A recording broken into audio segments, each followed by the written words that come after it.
to do. Over to Linda, and thanks very much, Linda. Hi, everybody. Yeah, this is the last one in this format. From now on, we move into a different format. But you'll see all the advertising, etc., on Facebook, and if you linked onto our database, you will get further information. But as you know now, for about the last 5 or 6 weeks, we've been streaming live on Facebook, Twitter, YouTube, and we'll continue doing so, but now we just have a slightly different program with a lot more content. So throughout this session now, if you have any comments, any questions, please drop them in the comments section. Same with questions, and if you don't want to put them out there, then you're welcome to leave them behind on the YouTube page or make comments on the YouTube page. We can respond there. So firstly, thanks to our team who put together the graphics and the technical side of it. And as you all probably know me by now, I'm Linda Hammond, the founder and CEO of Talk to Us. And when COVID and the pandemic reared its ugly head, we kind of like looked at work and we said, you know, this is going to change the world and the way in which everything we do. There's going to be a whole new world order, and a new world order demands a new work order. And when we looked at that, we realized that eventually the companies are going to come around and realize that their people are the most important elements of their business. And I don't want to say assets, because assets are things that you can buy and sell, and they appreciate and they depreciate, etc. I don't see people as assets. I think they all have potential, and their potential can either be improved upon or not. But I think everybody has got that. And so, you know, our old way of thinking is it's all about the mechanistic side of business, the budgets, the targets, the organograms, the structure, as opposed to being all about the people and what they bring to the party. So we developed this webinar session, which is called The New Normal, and it's 13 sessions with 13 sets of assets that you can download. They're all free and on demand, but they cover 3 key areas. It's building leadership confidence. How do you build confidence in leaders at a time when everything is so uncertain and people are feeling in some ways quite desperate about their own well-being, and then they still have to contend with the well-being of those who work with and for them. How do they communicate with confidence to make sure that people can understand it, so they articulate properly, which I'm not doing very well at the moment, it would appear, but something just popped up on my screen here, which is what confused me. How do they articulate the messaging that they want to take out in a way that it is confident and people can buy into it and accept it, and can they themselves feel confident about what has been shared with them? And then how do you enable brand confidence? And so brand confidence comes from people practices that are humanistically focused. So today, dealing with conflict is just one of those things. You know, people tend to not want to deal with conflict because they think it is a bad thing. It's actually not. So if you all understand these webinars before, they're structured in a way that we give you a context of what we're going to discuss. We're going to give you 4 things that you can focus on, and then we're going to give you an insight into what success looks like. And along the way, we're going to ask you some questions to see what you think about managing conflict. So the first thing we just want to get into is just understanding what are the 5 key reasons for conflict. And it's not just in a business context, it's in every context. So the first thing is we believe there's this death of civility. So when you speak to a lot of people, the first thing that drives people crazy at work is when other people take their food out of the fridge. Okay, and in a lot of small businesses where people work, they label their food, they stick it in the fridge, and then when they come back, it's gone. And it seems petty, but it points to the disintegration of politeness and the common sense in the what was the workplace, and now there's the work order. So people either don't attend meetings, or they just feel they don't want to switch on their camera when they're speaking to you, or they just put you on mute and they go and do something else. So that death of civility is a big issue in the work environment. So, you know, there's an atmosphere of animosity. There's tendency to polarize every problem of two opposing points. You know, there's offering no middle ground ever, typical scenario of what's going on in the States. It's fueled by culture, the media, politicians. It's a case of politics trumps progress every time. There's a loss of manners, a sense of isolation and depersonalization, which is fueled a lot by email and voicemail. You know, and I think this loss of civility is a huge problem. And the faster we go, the more disconnected we become from being civil and just being decent humans. So that's the one area and a reason for conflict. The next area is the lack of resources, and that's sort of like self-explanatory. You know, there's competition and frustration when the employees are trying to complete tasks and they don't have the right resources. And I think in this last while, you either didn't have the right computer, or you don't have a printer, or you're not running on a network which is useful, or you're running on your card from your phone. And those things cause huge amounts of frustration, and that frustration causes conflict because it adds fuel to the fire when you're having a heated discussion. So lack of resources plays a huge part in conflict. And then competing resources, and this is when two tasks must be completed at the same time, you know, but doing one prevents the other one from getting done. And where we've seen a lot of this is putting your children through school and bringing them up, doing homeschooling and managing your job. And so that's another reason that we're seeing a lot of conflict and a lot of people getting irate either in the work environment or in the home environment. Then there's the erratic workload, and I think it's a case of it's too much, too little, and it's uneven. So if it's too much, it causes stress and tension, which can offer foster conflict. If it's too little, you become bored and you have a sense of unimportance, and so you start arguing with each other, or you start nitpicking on things which are completely irrelevant. Or there's an uneven workload, real or perceived. It creates low morale and hostility or contempt. So you'll either work the whole night one night and then do nothing the next day and try and catch up, but it doesn't work that way. And then the last sort of like area, which is a key reason for conflict, is when you are given responsibility but you've got no control. And that's a huge issue. You know, so an employee who is responsible for work but doesn't have the power to control, they're likely to complain, criticize because they're out of control. They criticize in front of clients. They make demands on others who have the control, who feel then they're stepping out of their position and they should get back in their box. And so that's also a big problem. Empowerment is a huge issue in the work order that we're currently in. So that gives you some idea of the 5 key reasons for conflict.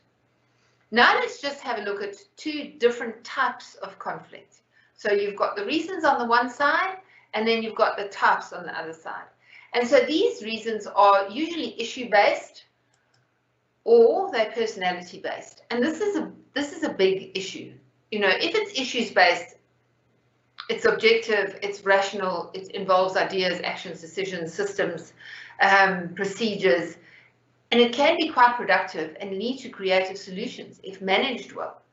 And that's why I often say that conflict does lead to progress or innovation, but it has to be managed correctly. The next one is personality-based, and this one's not so cool.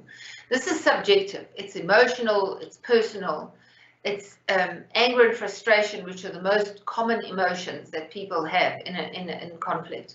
It's about someone's attitude, their behaviors, their negatives, I mean, their perceived motivation for something, and that it's often perceived as negative when it could be concern, it could be realism. It never really produces anything productive. It usually just gets worse over time and it becomes more polarized. So, you know, those are the 2 different types of conflicts that you have, and they're often very difficult to separate the one from the other. And we will go into a slight technique just now onto how you can manage that. But I think when you look at a conflict situation, ask yourself to try and understand, what are you arguing about? Are you doing this around the issue or around the personality? So Do I dislike the other person, and do I become seriously frustrated when dealing with them? Do I see them as untrustworthy, uncaring, undeserving of respect? Do I want to win this bout of conflict? Is my emotional reaction to the conflict appropriate? Would I have the same emotion if it was somebody completely different? Do I stick to one issue or incident, or do I find new and different reasons for the incidents and drag in the past? So if you answer yes to any of those, then you yourself are dealing with a personality-based conflict, even if that might be in your head, but it is just something to be cognizant of. Then if you have a look at identifying personality-based types of conflicts that you get, and that's quite interesting. It's 2 employees want to take vacation at the same time. The schedule allows only one person to be gone. So if you don't base this on an issues-based conflict scenario, and you use it on a personality-based conflict scenario, then the person who's making the decision is going to be key, because if they don't like you, guess who's going to lose? Then Mary and Helga work in the same office and seem to be on each other's nerves a lot. The one is critical of the other one's messy desk and constant socializing. Does that affect her work? Does that have any impact on her work? Do you even bother, or does it just irritate you so much that you'll use the fact that she does that as an excuse to give her a rap over her work? Peter has worked for Carl for 2 years, and Carl has never made a deadline. So even if he does make the deadline this once, guess what? He's still going to get it in the neck for something. Monty's boss repeatedly borrows employees who Monty supervises without checking with him. So he'll take someone out of someone else's team, and when that team falls over, it's because this person was away, and somebody higher up will say, oh, it's just the way it is. I had to use them. I made the call. And those things often cause conflict, So I think that it's just to realize the difference between, that we say play the man, not the ball in sport. And it is absolutely the case. And so you have to answer yourself, well, how do we overcome that? And that's through something called detached engagement. So that's a lot easier said than done, because you can control your thoughts and feelings to a certain extent, but you can't control the thoughts and feelings of another. You can influence, but you can't control it. And that sometimes is really frustrating, especially if you're on the receiving point of it.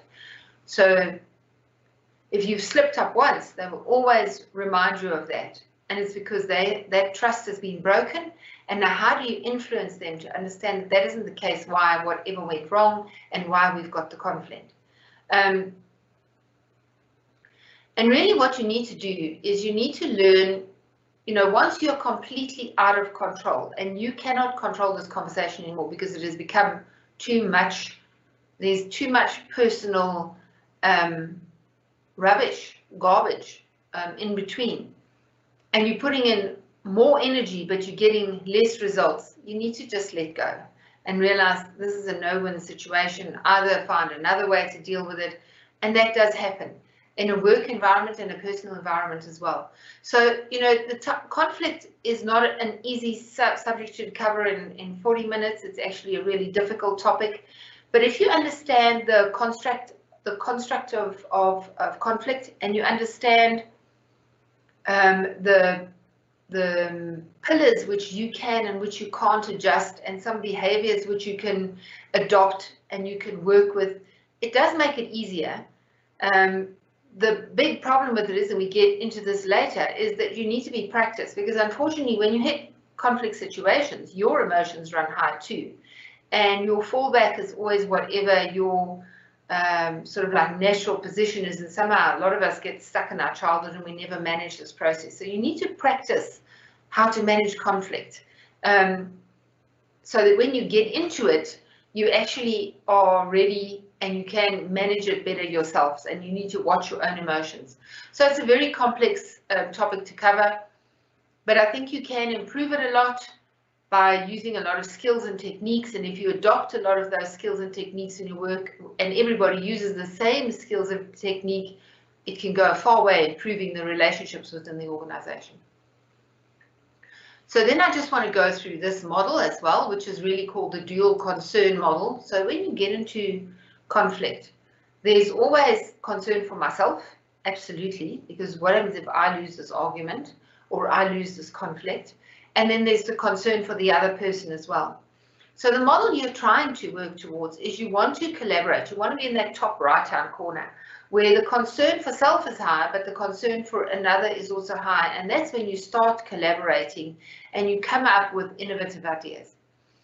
As soon as you start getting into the concern for yourself being more important, it becomes a competition with the other person. And that is not useful, because now you're on the self-defense and so are they, and you actually don't move forward, you get stuck. If, on the other hand, you're so worried about them that you're not worried about yourself, then you just accommodate. And that also doesn't help, because that builds up resentment. Then you walk away and you're very resentful, and that will manifest itself in another way. So that's equally negative. And if you're not worried about yourself or another, okay, then you just avoid it. So a typical scenario of that is if you're in the grocery store and somebody's picking a fight with you, what difference does it make to you whether you walk away or not? So you just avoid it, because there's no concern for yourself or concern for your other. But when the stakes are high and it's a decision that you're making which is around business, which is around people, which is around money, all of a sudden these things play a big role. Where does your concern lie, and how do you get yourself into a situation where you'll move forward as opposed to getting stuck or actually moving backward? That's what you don't want to do. So it's just useful to be cognizant of that dual concern model, and that you're always aiming for a high concern for self and the other, and if you get there, you will be able to collaborate. Right, so let's just go into the sort of the 4 areas now. I think I've given you a bit of an overview of the conflict and the various elements in it, and what you can do to prevent it. Well, not to prevent it, but just to be aware of it. You can't prevent conflict. I think it will always happen, but you can prepare yourself better. So the old way of thinking in conflict situations is just avoid, avoid, avoid, especially women. Women always want to avoid conflict in 99% of the cases, because it is just, I think we're emotional beings. All people are emotional beings, but I think women more so. And that's not a negative. That's probably why we're actually what we are and why we're so good at managing people.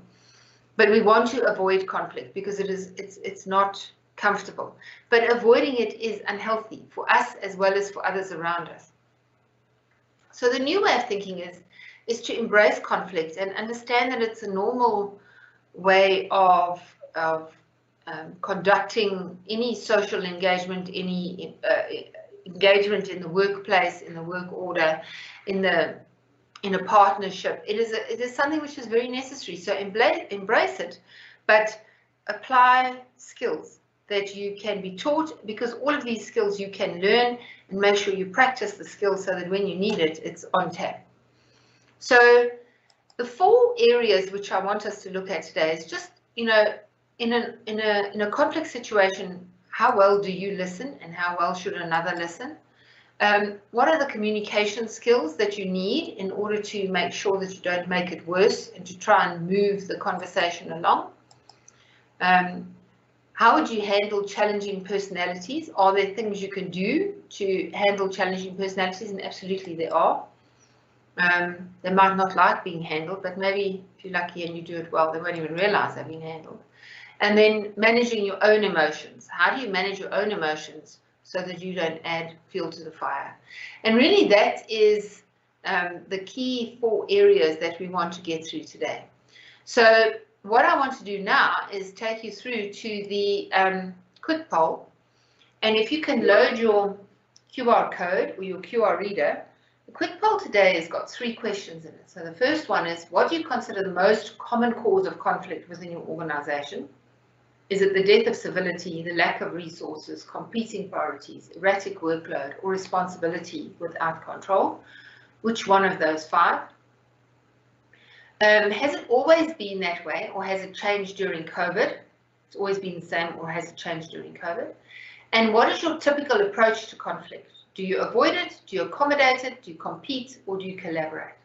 So let me give you a few minutes to load the QR code reader if you haven't, and then to just answer those questions. I'm going to have a sip of my tea and then we'll continue in a minute or so, if that's all right with everybody.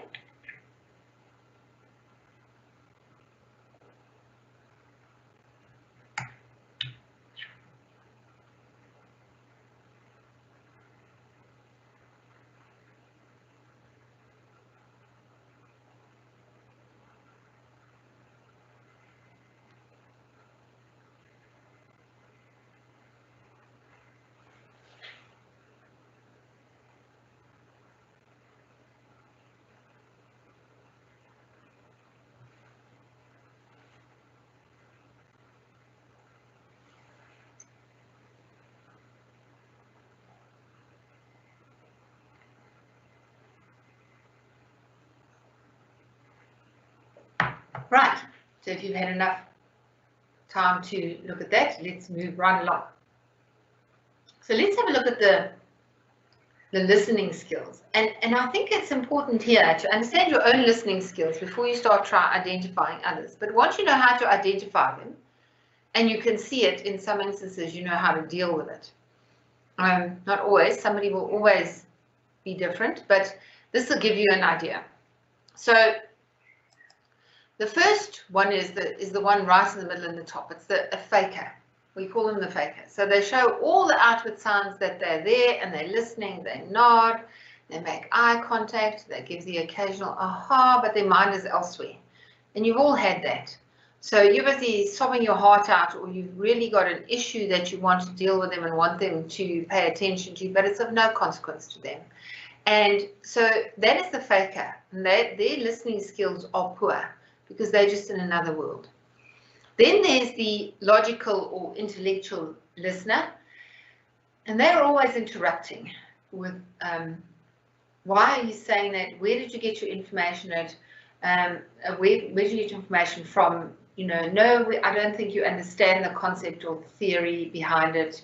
They're judgmental regarding the words you use. Why did you say that instead of that? And you can never really get the whole issue on the table, because you've been interrupted so many times and you get sidetracked so many times that your entire argument falls apart completely.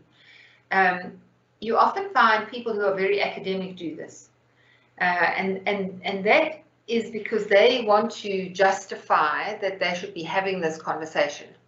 Because in a lot of instances, they feel that having the conflict is, they know what it is about, and they don't believe there should be a situation of conflict because they have all the answers. And if you just ask them, they would give it to you, as opposed to trying to understand that maybe they might have the answers, but you don't have the right interpretation or the same interpretation. So a logical listener is very different.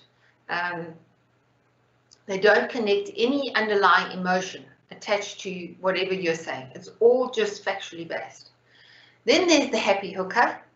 And they really have conversations to hear their own voice, because no matter what you say, the very next thing that comes out of their word is, oh, that's nothing, and this and this and this happened to me, or one of my friends, and this and this and this, or oh, this one time. And so they really have any conversation, they will engage with you in any way, and the only reason they want to engage with you is because they want to hear their own voice. And it's very lonely when you have to talk to yourself. So they want to hear their own voice. Then there's the rebuttal maker, and they only listen long enough to rebut. So they want to use your words against you, no matter what, because they want to prove you wrong, or they want to use it in the guise of playing the devil's advocate. Okay, that's a rebuttal maker. Then there's the advice giver, and they, you know, people do give advice and it's often useful. Sometimes all you want to do is you just want to unload and tell them what your problem is, and in fact you know what the solution is. You just haven't got around to sorting it out yet. But the advice giver just wants to drop their pearls and leaves you clutching yours. So they also know how to identify them. Then there's the interrupter, and they are always so busy formulating their next response that they stop you in mid-sentence, to check whether their response can be validated. All right, because they've got no concern for what you're saying. They're just thinking of how they're going to respond to it. And midway through the sentence, because you haven't finished it yet, they're thinking, well, I can't respond to that because I don't know what the end of it is, so they want you to get there quicker. So they're an interrupter. So these are 6 different listening skills that and traps, listening skill traps that people fall into, because listening really is about listening, no filters, no habits, just listening. And then at the end, you know, when you can understand that the person is finished, you could maybe say, let me understand if I have understood you correctly, and paraphrase them and say to them, what I believe you to be saying is this, because that interpretation is important. Because if you're not even speaking about the same thing, this happens. So listening and interpreting and decoding and paraphrasing are very, very important tools. So that's the first thing, is understand your own listening skills, understand another's listening skills, try and figure out when you're having the conversation which of these it is, and see whether they're listening properly, and maybe say to them, you know what I really need you to do today is just listen. Don't try and tell me how I should fix it. Don't try and give me advice. I don't really want to know how you dealt with the situation. I just want you to listen, and at the end, maybe let's discuss it once you've really understood what I have to say. So that's important, listening skills. That's the first thing. The next thing is the communication skills. And so communication is 2 ways. Now, understanding that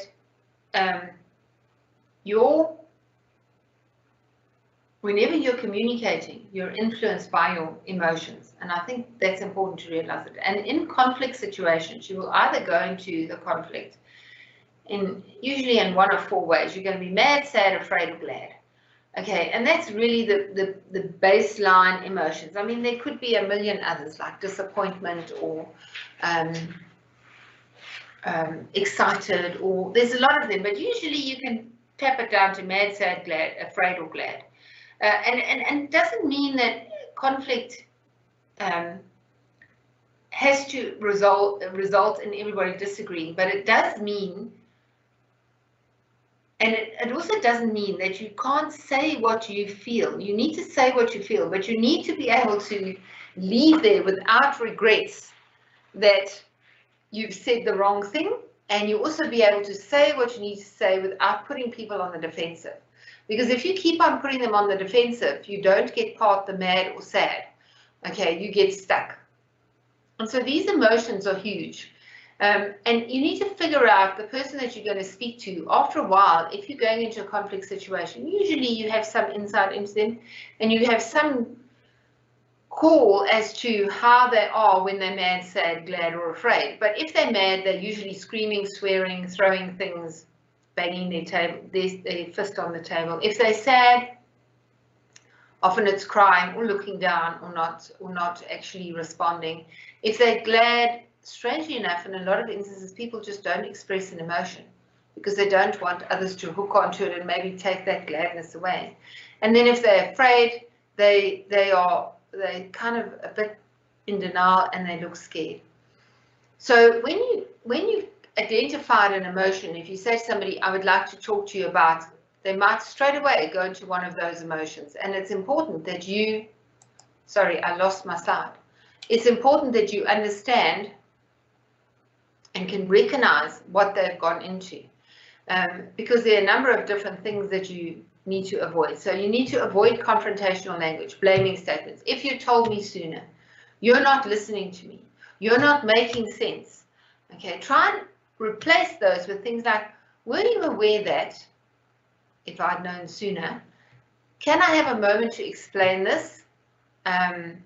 Or can you have or can you give me a moment to explain something to me? I'm not sure I understand what it is that you're saying. Very different to you're not making sense. Okay, because to them, I can guarantee you, they're making perfect sense. And then there's absolutes, and absolutes are things like you always, you never, this is a total waste of time.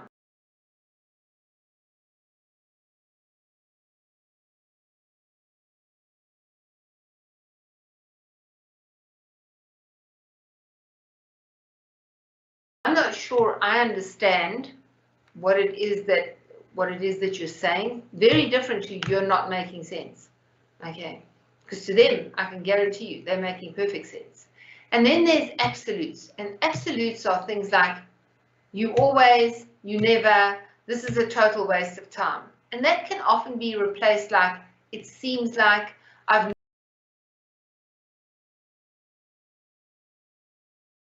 said to him, right, well, when you've got your emotions back intact again, I'll come back. Would you like me to come back in half an hour?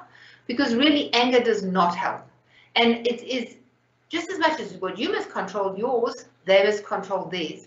So that was a situation where every single time we got into a meeting, there was always a level of anger, and it just never moved us forward. But somehow that made an impression in that he needs to control his anger. You can't always use that because the people aren't always angry, but this was a habit and a pattern that was being formed, and I had identified it a while ago. But sometimes you do need to do things like that to break that deadlock. Right, so that's your communication skills and not letting your emotions hijack you, which I think is vitally important.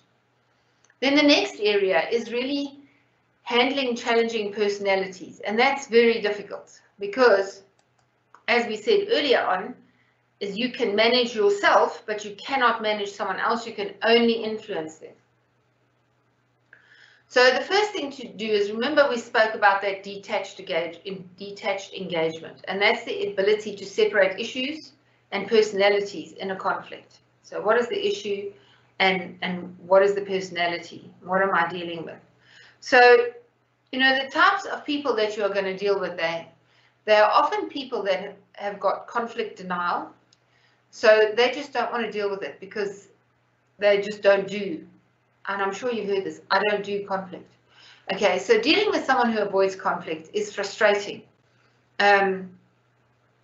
It's tempting to force them into some kind of confrontation, but more often than not, trying to talk them into a confrontation, or not a confrontation, talk them into having a conversation is far more productive. And conflict denial manifests itself in a couple of ways. So people will say to you, what do you want and how can I help you? I can't do anything about it now. Or they'll stall. They'll say, I can't meet this week or next week, or I'm just too busy. Or they'll say, okay, I know what you want to talk about, but you tell me what the perfect situation would look like. And of course you can't tell them that because they're part of constructing or creating the perfect situation. So how can you tell them what it should be? Then there's the uncooperative people, and how would you work with those? You'd avoid attacking their position or defending yours because they also don't, they are there and they're going to listen, but they don't want to change their way of thinking. So you don't want to get into a competition battle because that doesn't help. So you need to remain detached. You need to disregard attempts to manipulate you. You need to demonstrate acceptance of the person and tie some of their interests to yours. So break away, talk about something where you know you have a common interest. Develop an alternate solution, and that doesn't involve their cooperation. That's also a solution in its own right. Some of the language that you can use with uncooperative people, we spend lots of time working against each other. Let's use this time to find a solution. We're spinning our wheels. Let's stop for a minute and refocus on what we can agree on. I get the feeling that we're both trying to win. Let's take a step back and refocus on the real problem.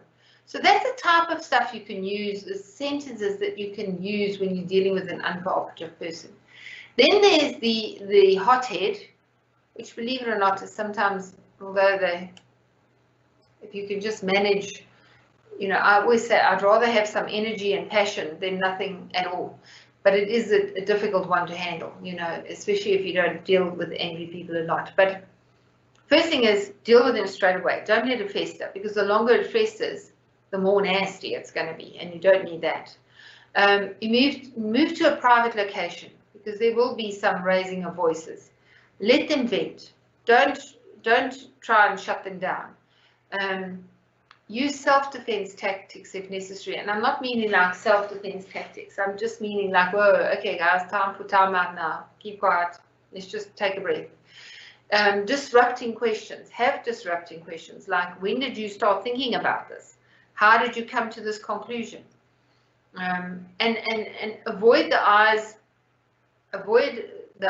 or you statements. Like, you know, use more neutral statements. Like, many people think, or that's an interesting view, or maybe you should look at it from this point of view. And always, always respond to emotions first, because that's what drives these people. You know, and acknowledge the feelings, paraphrase that you've understood it, and then say, okay, fine.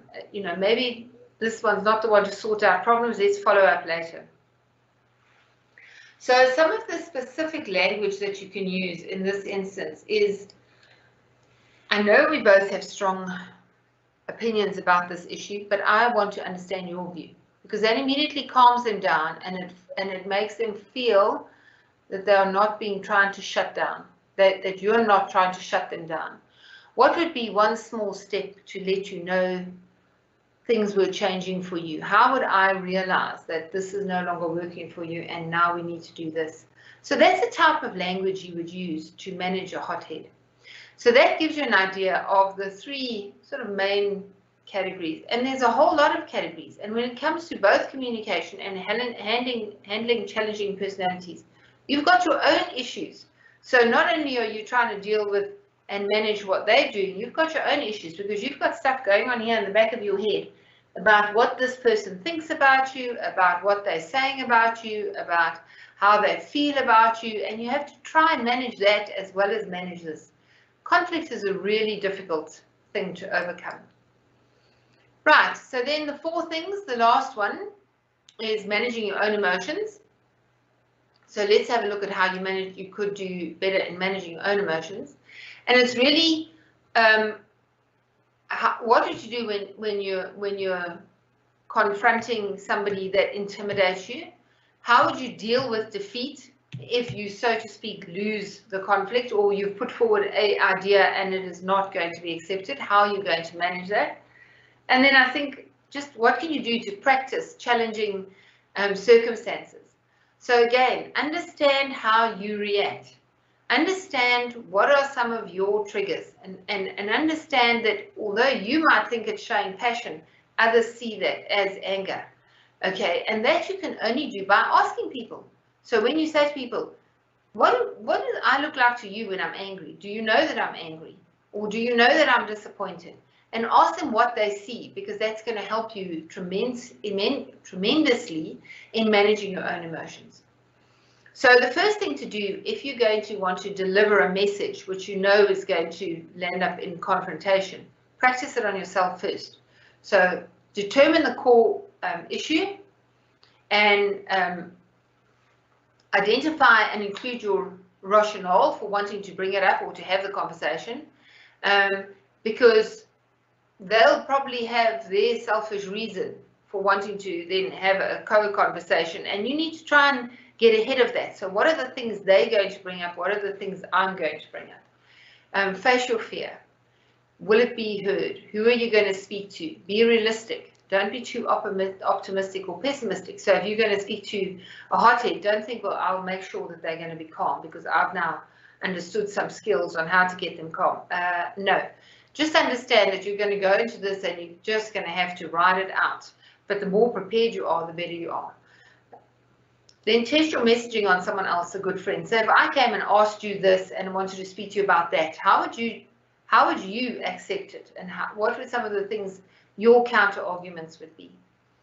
And then I think use specific language. That's really important. I'm not really comfortable talking about this, but we both know the situation can't continue as it is. When do you have the time to talk about it? Key thing that is just being able to open that conversation. You know, I think so many people struggle with that. I know I do. It's probably one of my most difficult things, is to go and say to somebody, okay, now I need to say, can we have a conversation? And how do I start that conversation? Then dealing with defeat, understanding what the defeat could look like. understanding how you're going to deal with it. Are you going to burst into tears? Are you going to get really mad? And then understanding how you can overcome it without walking away feeling, oh, I've made such a fool of myself, you know. So it's a very difficult thing to do, but I think if you understand yourself and you're going to have this difficult conversation, concentrate on what you can control. Talk about how the situation started. Maybe I contributed to it, and how did I contribute? What steps have I taken to improve it? And don't let the setback or negative thinking seep into other areas of the relationship. So avoid catastrophizing it, because it's gone bad. You know, now it isn't your whole life that's miserable. It's one conversation. Wrap it up in a neat package, understand what happened there, and yeah, move on. And then practicing challenging circumstances. This is something that, you know, it's very difficult to explain to somebody other than if you do conflict fairly often. Understand the challenging circumstances are denial, uncooperative people, an angry hothead, when you're feeling intimidated, when you're feeling defeated, and just take scenarios and practice them. So like say, your co-worker told the client in a meeting that you couldn't meet a deadline. The co-worker has avoided your attempts to discuss the incident, saying he or she is too busy to meet. How would you deal with that? That's somebody that's in denial. You need the help of a team member to complete a report, but they refuse to help. They're uncooperative. How are you going to deal with that? You've got an angry hothead. You confront a co-worker who's complaining about the team to other dependents or other departments. You know, how are you going to deal with that? So take each incident or incidents in your environment that are common to your environment, because we have got an environment which are common, and practice how you're going to deal with it, because you've got an inkling about how you're going to deal with it. Because when conflict hits, people get emotional, and in order to not spin wheels or get stuck, you need to be able to manage this process. So that gives you a bit of an idea of really 4 key areas which you can focus on to manage conflict. And really, what is the end of the day? Conflict is meant to take you forward, because if there are no new ideas, we are going to stagnate, or we're going to go backwards. It's just, how do we manage conflict so that it does move us forward and it doesn't make us regret what we've said, and it also doesn't burn down relationships.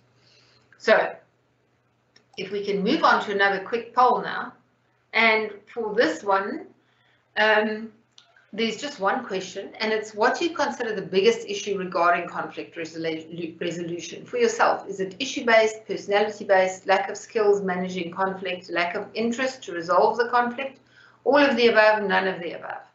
You know, so, and somehow this is also a cultural trait within organizations. There's often a lack of skills managing conflict. So people will always say, I don't know why we can't move to the next level in our organization. This would be one of the things to look at, is how do you manage conflict? So I think if you can just answer that question, that would be really great.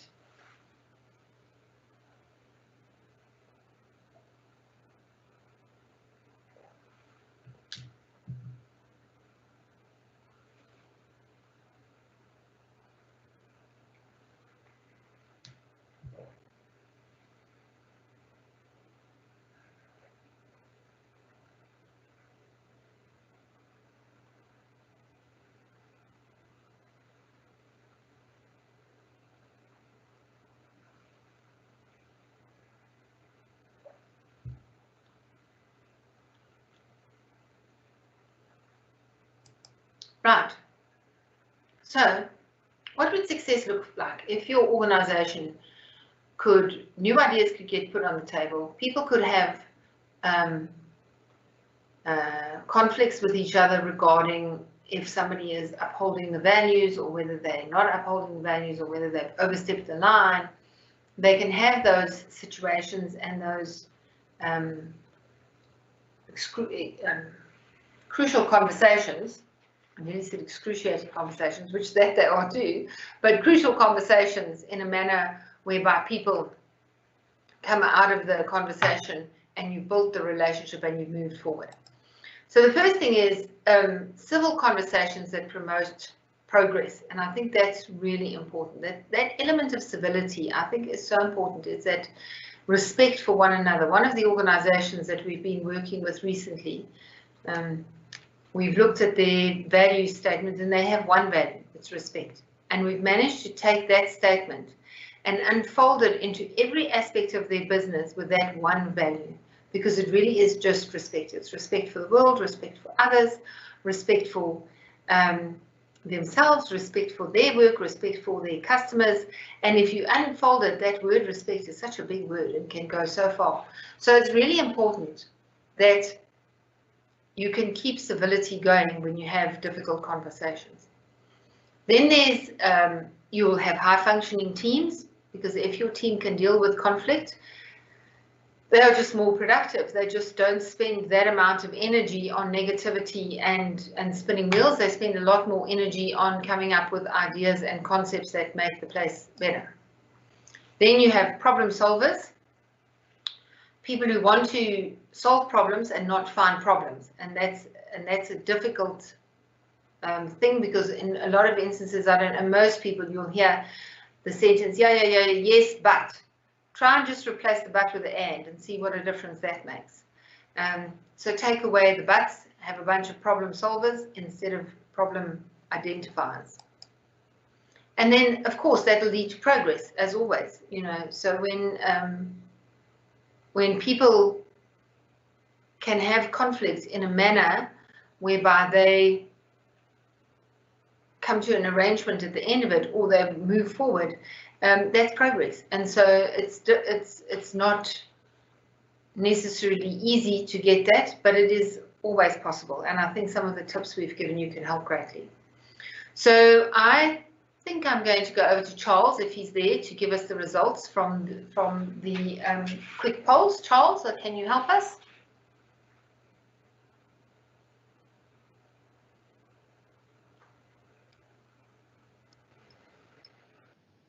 Okay, thank you, Linda. I'll just put the screen up together with you. So the results for, maybe I should make it a bit bigger. Give me a second. The first question in the quick poll 1, what do you consider the most common cause of conflict in the organization? By far, it's the competing priorities. Then erratic workload and death of civility. So I think understanding what needs to be done, when it needs to be done, and who needs to do it, I think is a great source of conflict. Question number 2, has it always been that way, or has it changed during COVID? The majority there has always been the same. So COVID's had a very little impact on conflict by the look of things. Well, not a little, but less than. Then thirdly, what is your typical approach to conflict? Typically, people like to avoid conflict, so perhaps we have a few ladies with us today.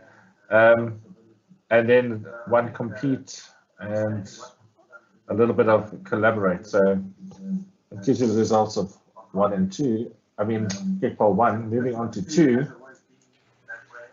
What do you consider the biggest issue regarding conflict resolution? The 2 most dominant ones was personality-based, which is probably not a surprise, and then lack of skills to manage conflict. So I think it's a worthwhile topic to actually attend today and try and understand, get some skills of how you can actually manage conflict better.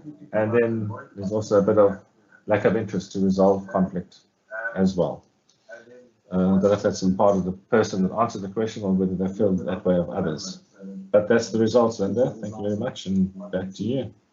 Thanks. So it's interesting, the lack of skills managing conflict. It's a big one. And then the personalities. So we have a really nice workbook, which I'll share with you. Charles, if you could mute yourself, that would be useful, because at the moment I can hear the streaming. So I think that it's very interesting that those 2 are issues. We have a workbook which we'll put into the downloads, and you can get that and you can have a look at that. And then we have a very short video just to tell you. So from next week on, we are no longer going to be running these sessions in the same format. We're launching something new. It is Apologies a on that. channel. Sorry? Sorry, if you could just share your presentation again, then I can put it on Oh, the screen. yes. Good point. Thank you.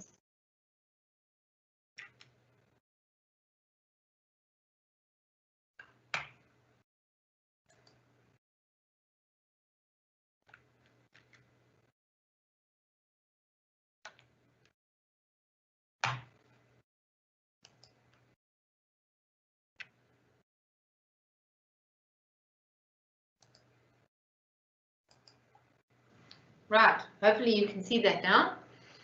But next week we'll be launching something new, and I'd like you just to keep your eyes out for it and see it. But there's a lot more content coming on it. You can meet all the presenters. It's our streaming channel. This was a bit of a test drive to see the interest that we got, the people who came to it, and really testing our own technology. And so from next week, it's going to be a lot different and a lot more exciting. So we're going to play you a promo that you can take a quick look at, or it's not even the full promo, it's just a teaser to the promo, and keep your eyes out for it. We'd really appreciate that. For today's people who visited, thank you very much. Like, share, comment, and we'll see you soon. Cheers.